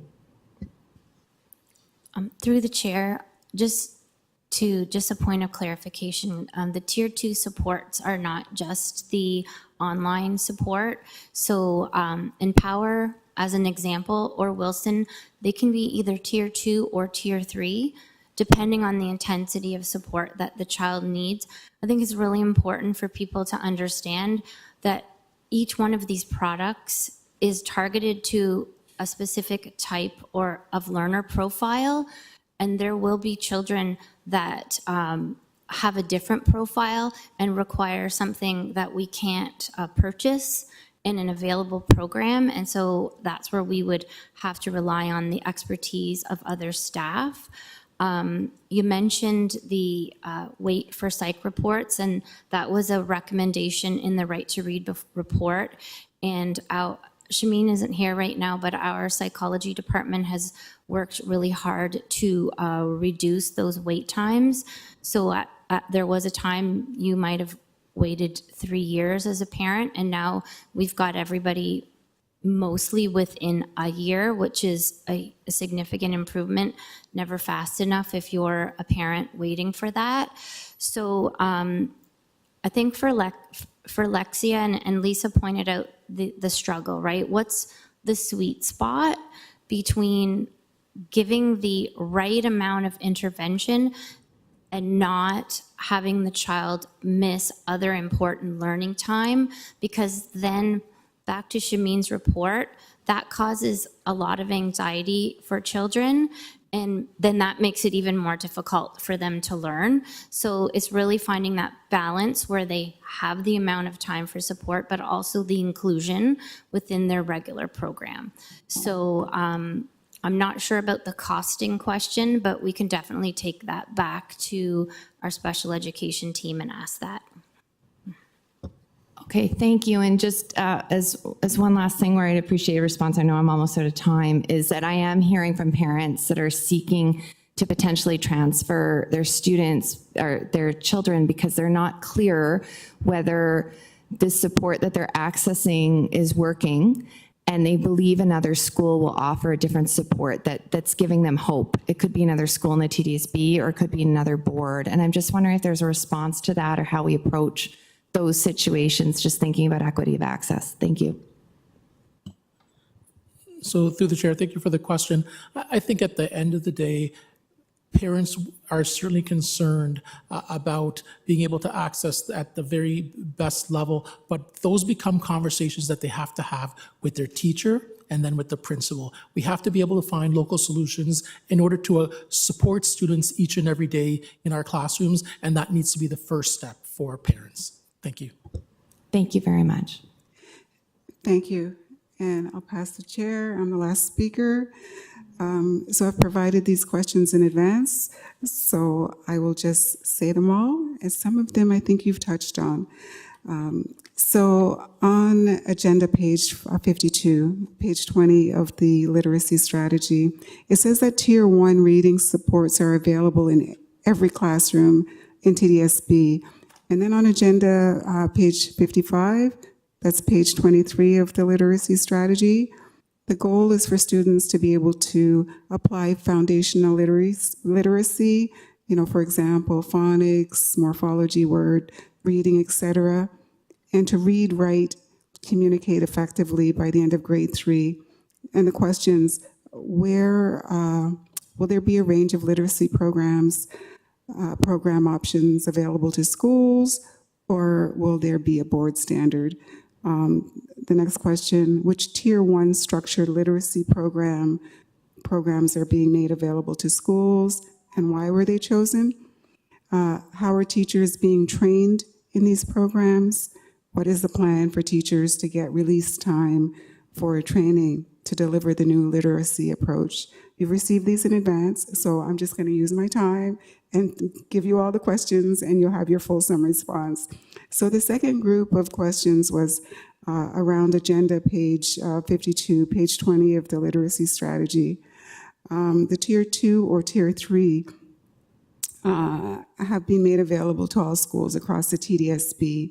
And also on page 58, page 26 of the literacy strategy, the goals state that students will be provided with ongoing multi-tiered literacy supports and interventions in every school. Let me get to the questions. Both tiers are essential, serve different functions. What's the plan to have both Tier 2 and Tier 3 interventions in schools? The Tier 3 interventions are expensive. I think you touched on this a bit. How is the funding allocated? You touched on that. Who is going to deliver these interventions, and how are they trained? What's the timeline on getting these interventions in place? Will the tiered interventions be available to high school students who have had pandemic disruption and possibly didn't have direct instruction or intervention in place? Will schools be able to choose from a list of potential programs approved by the board and endorsed by Right to Read? We've mentioned a couple of them already, Empower, et cetera. Or will there be one standard intervention across the board? I think you've touched on this along the way. If TDSB is using a standard intervention, how is it chosen and evaluated? And through the chair, thank you to Trustee Earhart and Trustee Williams for sending the questions in advance, because our team was able to put together the required information. So the ministry has provided a list of approved interventions. So we, as a board and schools, select the, whether it be a tier 1 program. There's a list that they choose from. So that's what schools have been choosing from the ministry approved list. Same for the interventions. We chose the ones I mentioned from the ministry approved list. So that's what, and those are ones that were named in the Right to Read report. In terms of, and just, it's really important to note that for tier 1, structured literacy is outlined in the language curriculum. And so it doesn't always require a program, but teachers need to have professional learning in the different methodologies, the different types of foundational skills that are needed. So last year we provided professional learning for teachers on strand B, which is the strand that deals specifically with those foundational literacy skills. And the team will continue with that professional learning this year, along with the other strands of the curriculum. In terms of the question about tier 2 and tier 3, so again, those come from the ministry list. And like I said, some of them can be used for tier 2 and tier 3 intervention, depending on the amount of time and intensity that a child needs. And ministry funding was provided. Who's going to deliver the interventions and how are they trained? So classroom educators obviously are responsible for tier 1, which is their teaching. And then for students who need tier 2 and tier 3 intervention, we have our intervention teachers in our schools that show the highest need, and they work in the classroom with the classroom educator. And then we also have special education resource teachers that would deliver tier 2 and 3 intervention. Training is provided for the intervention for tier 2 and 3 that we have, is provided by the actual provider in consultation with our early years team and our special education staff. And our special education staff, throughout the year, they have scheduled check-ins and updates for school staff that need retraining or refreshers, so that is ongoing. What is the timelines of getting these interventions in place? The interventions have been made available to all secondary and elementary schools, so they should be in place at this time and over the past year as well. And again, if parents feel that their child needs access, as Audley said, it starts with the conversation with the classroom teacher, and then if needed, IST, SST process, if needed. Will the tiered interventions be available to high school students? So again, the departments within the high school work in collaboration to provide the appropriate and relevant supports and interventions for students, and high school students also select from the list of ministry approved resources.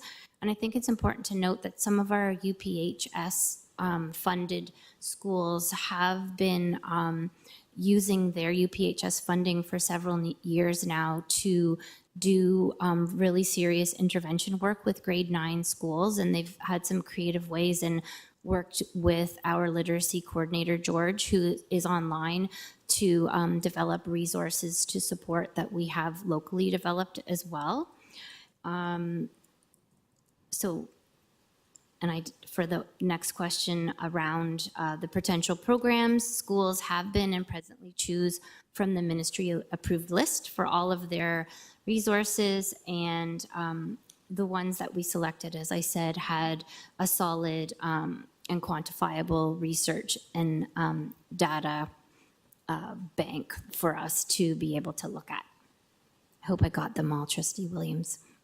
Thank you so much. Do we have one more on the speakers list? Trustee Dawson. Thank you, and through the chair, thank you so much for this very fulsome report.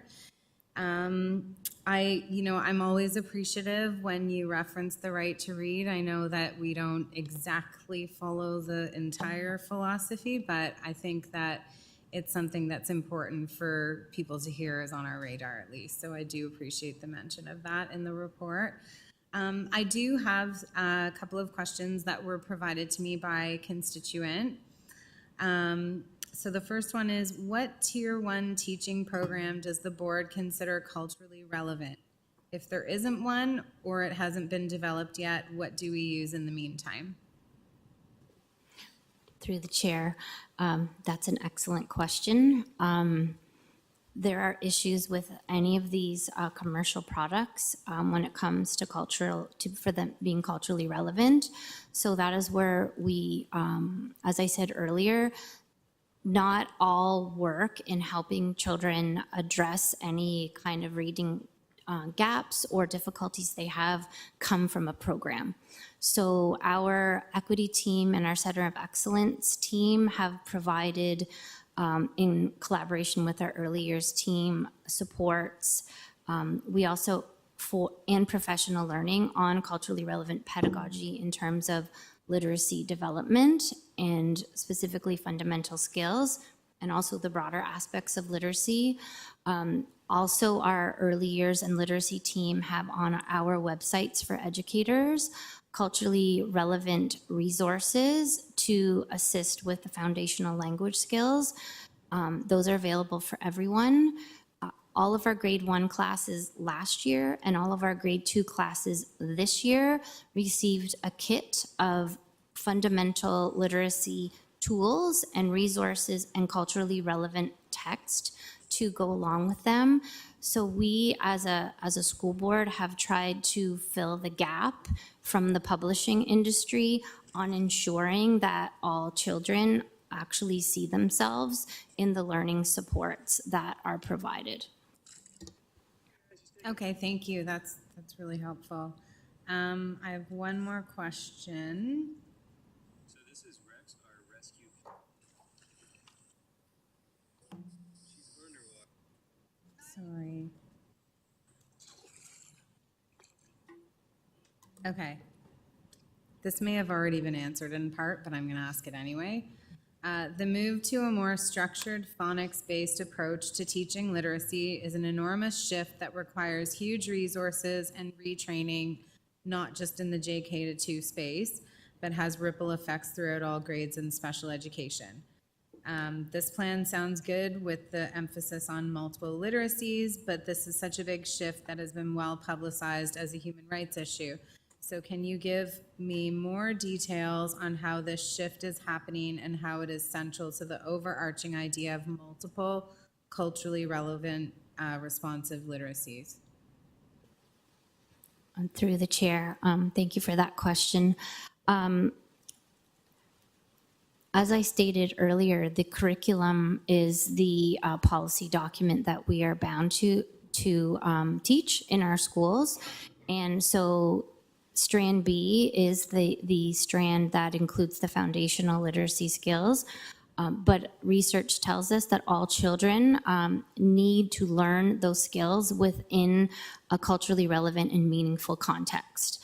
And so what our team has been doing in the professional learning and the resources that they provide in collaboration with our speech and language pathologists is ensuring that in the teacher development or the educator development, that those pieces are all there, because children don't learn skills in isolation. So that's where we're making sure we address all 4 strands of the curriculum. But last year, our first priority was Strand B, given those recommendations in the Right to Read report, and we'll continue to provide those kinds of supports up through the grade bands. One of the questions that came earlier from Trustee Earhart, I think that's related to this, is what are we doing for students in the later years or the middle to later years? And the team has supports and professional learning to assist our educators, particularly in those grades. They haven't learned how to teach early literacy skills, because you don't have to be an early learner to need early literacy skills. So we've been also focusing on those middle and early secondary school educators. This is a process. The curriculum came out last year, so our implementation plans will continue to address the questions that all the trustees put forward. Thanks very much. Trustee Earhart. Thank you, Trustee Dawson, and thank you to staff for that response. Let me back to you. I don't think so. No. Did you have your hand up again? No. Yeah. No. Thank you so much. I'm sorry. Thank you also for some time for an added question. I did, those middle school grades were just brought out, and I'd be remiss if I didn't take a moment on that. If my memory serves, we've seen as a board that replacement rates for teachers are most challenged at that time. And so the response where the discussions start with the teacher, I think, is very challenging for those middle school grades in particular. At least that's the experience I'm seeing. The loss, and I will again look to the ministry here, if the ministry is going back to basics, the loss of tutoring supports at that time in particular is very concerning to me. And just because of the moment we're in with 24, 25, and where students were in March of 2020. And so we're really in a crucial period, I feel.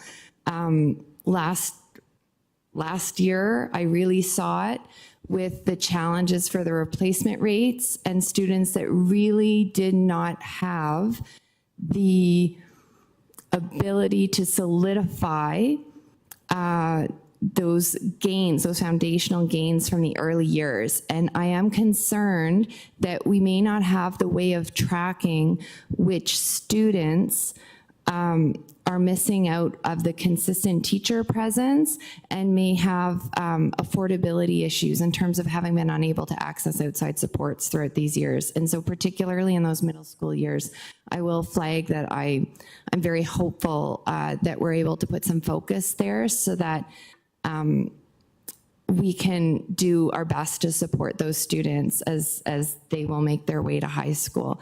And as a trustee, I'm happy to continue to advocate at board level for those supports, and do believe it's something that we should be advocating for as we reach out to the ministry.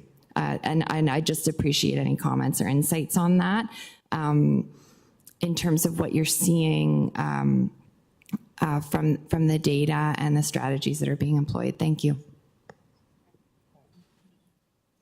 Okay, through the chair, the children at all grades that are having multiple educators because of the myriad of absences is a challenge.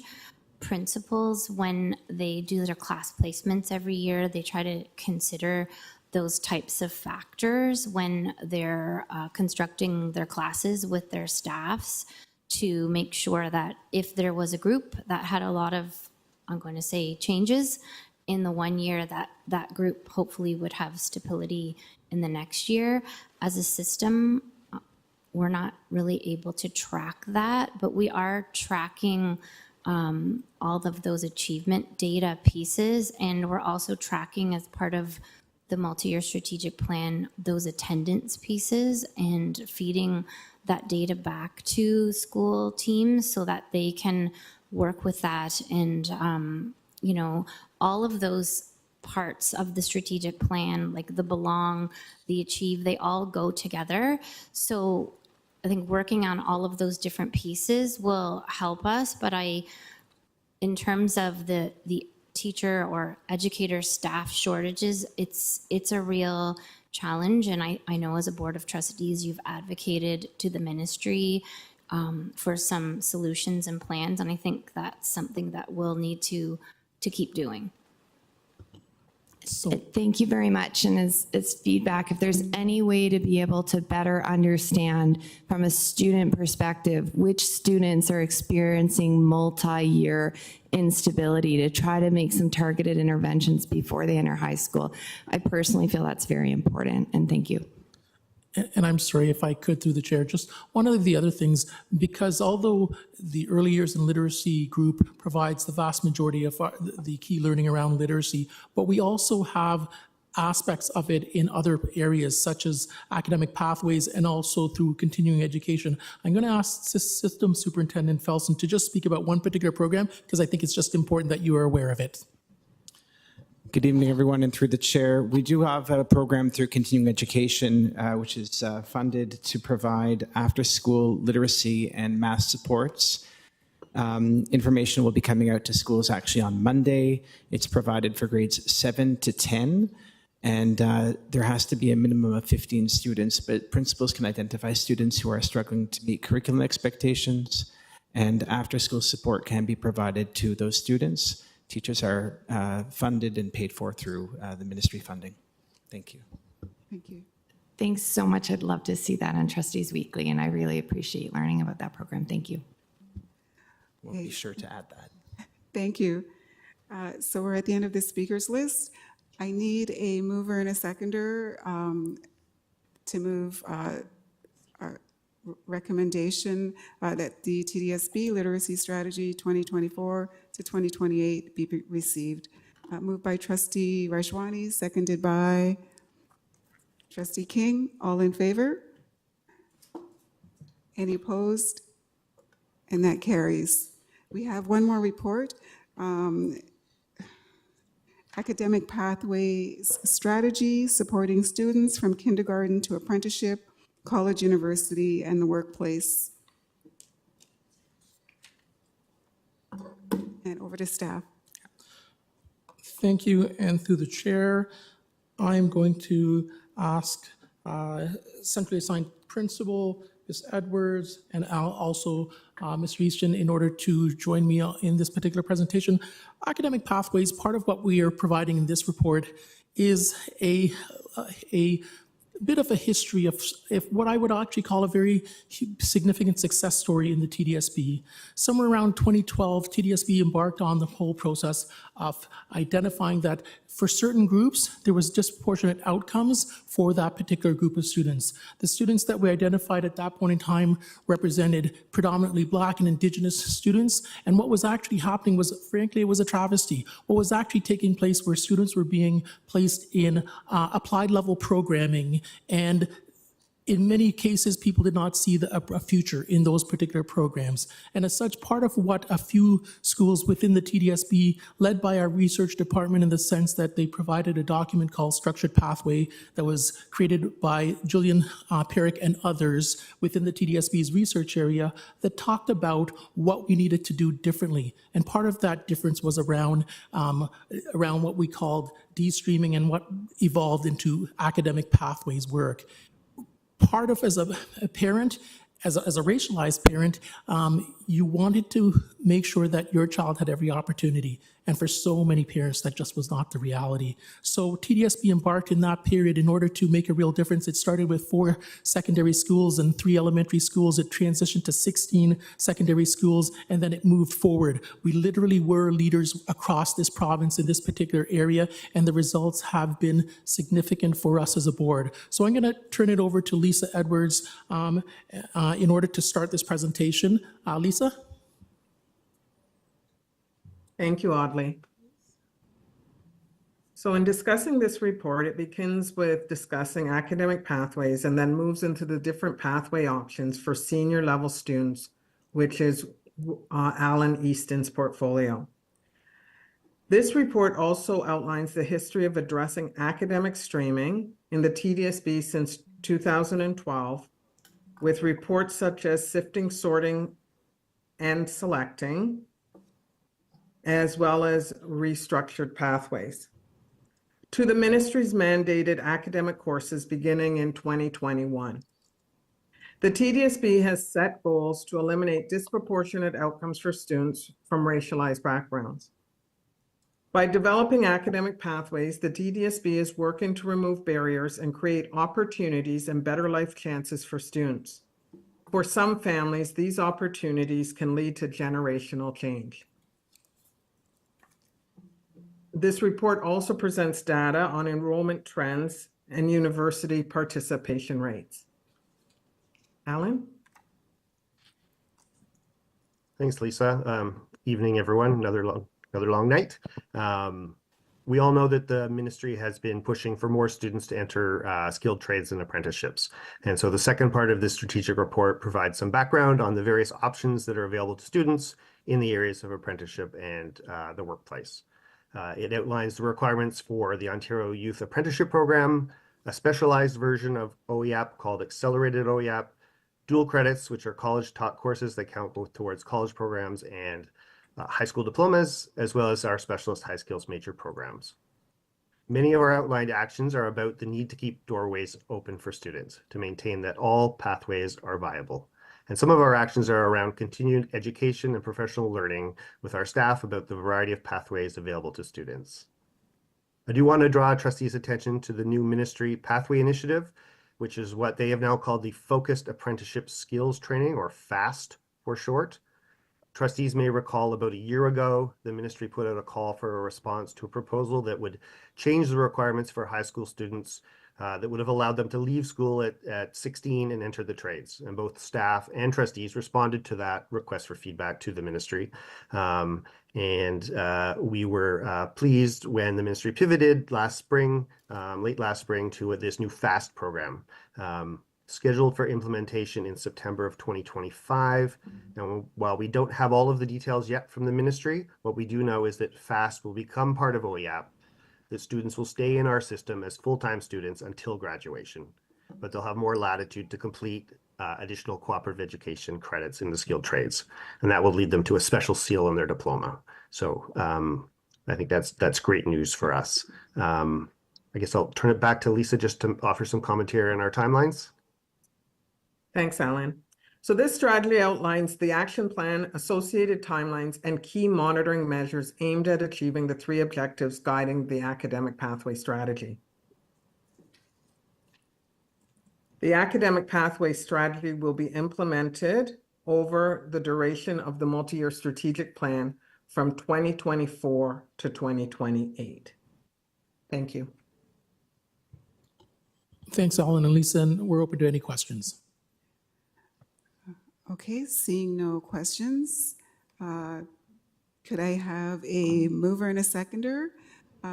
It's recommended that the academic pathways supporting students from kindergarten to college, university, apprenticeship, and the workplace report be received. Moved by Trustee Dawson, seconded by Trustee Rajwani. All in favor? Any opposed? And that carries. And just to express our deep appreciation and gratitude to staff for this work, this incredible work, which really goes to the core of why we're here. It's all about student achievement and well-being, and this is just incredible work being done. Thank you. We're going to move on in the agenda. The written notice of motion for consideration, annual reporting on student attendance, Trustee King and Shan on behalf of Trustee Earhart. The motion is in front of us. Who's going to speak to it? Trustee King. Thank you, through you, Chair. I will start, and then my colleagues, I think, are going to pick up as well. And I really just want to start by providing a little bit of context as to the thinking that led us here. And then I think my colleagues are going to walk us through the motion more specifically. So thank you, Trustee Earhart, for your leadership and your work on the motion. I want to thank Trustee Arts as well, who contributed some very valuable additions. And thank you to Trustee Shan online for helping support as part of this committee. Thank you as well to staff who also reviewed and were very supportive of this motion development as well. So what this motion does is it really seeks to obtain annual reporting on student attendance, and that's something that we're not doing currently in a formal way and in a regular way as a board. The impetus for this really started out of a discussion around student absences as related to illnesses coming through the pandemic. I think a lot of families were concerned about whether or not there was tracking, whether or not there was information, and really related to our efforts in terms of health and safety as well, to make sure their kids could be in school and learning, and really wanting to understand the impacts when that wasn't happening. As we were working on the motion, there was also a report that was published by CBC, and it highlighted the significant rise in student absences right across the country. And it also cited just the lack of data that was available to really contextualize and respond in an evidence-driven manner. So it was interesting that that was happening parallel as we were having our conversations and doing our work. That article recognized very accurately that two of the big contributing factors are physical illness and poor state of mental health, which of course we've heard addressed here in the mental health strategy. In my own work, I have also listened to students and family, and I recognize that there are so many other reasons why students may miss school, and this is just a selection of them. I think there are a myriad. But we've heard about students avoiding school due to experiences of bullying. We have heard about students missing school for cultural observances and other opportunities related to family that conflict with the school day. We've heard about families who may keep their kids home for well-being related concerns, sometimes impacts of racism that relate to bullying as well. And we know that there are parents and sometimes students that are staying home as a way to exempt themselves from particular learning that might be happening in their classroom or their school that day. The other thing that we've really found is we know that the disengagement, that missing school and the disengagement correlates strongly to the potential of getting into high-risk behaviors that lead to disciplinary actions. So I think for those of us that sit on discipline committee hearings, we often hear that strong correlation between looking at student attendance records and achievement and the experiences that they're having. So we know that there's definitely a connection there. TTC has also been another one. That's one that I've experienced as a parent a number of times, living in the downtown core, where we rely exclusively on TTC to get to school. When there are disruptions, and especially when there's a lack of communication around those disruptions, I've actually had times where my child has missed a couple periods or a day because of that. And I think that's valuable information to be able to capture and work with as well. And of course, with the new expectations from the ministry, we know that attendance is now a key performance indicator as well with our multi-year strategic plan achievement plan. So I think it's a good timing for everything to just sync together.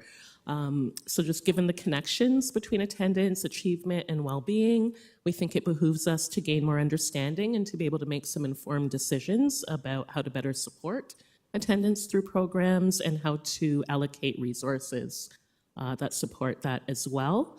We're asking that we use the safe arrival system as one, but not the only source. There are a number of other sources that are listed here as well. We want to make sure that we continue to learn not just from students, but from staff and from families as well. And we've really tried not to be too prescriptive in what we're asking in terms of the report. We want there to be some leeway for staff to be able to observe and report and consider some recommendations on an annual basis. And the last thing I'll add is for trustees that were at the Canadian School Board Association conference in July, we were able to hear a presentation from another school board in the country, and they presented some of the findings and some of the best practices that have been really successful in their board as a result of being able to track and collect this kind of information. So I'm really looking forward to us being able to derive similar kinds of recommendations or courses of action as well. So that just shares some of the thinking, and I believe Trustee Shan is our seconder, but Trustee Earhart is also here, who worked very intently on this. So either of them might want to just take us through the specifics before we get to vote. Trustee Earhart, did I'll you want, oh, I'll Trustee defer Shan, to are you Trustee online? Earhart. Thank you. Go ahead, Trustee Shan. No, I was just saying I'll defer to Trustee Earhart. I'm just helping to get it to the committee for her, so I'll pass it to her to Thank you, explain. Trustee Earhart. Thank you. I'll just say quickly, thanks to Trustees King and Shan for moving this motion. It essentially is to get annual reporting on student attendance based on what data sets we have and put in either as a standalone report to PSSC or within existing reporting. I think the transparency and routine of getting this annually could be very helpful in a public forum, and thanks very much for the movers for moving on my behalf. Happy to answer questions. Thank you. Any questions in the room, online? Seeing none.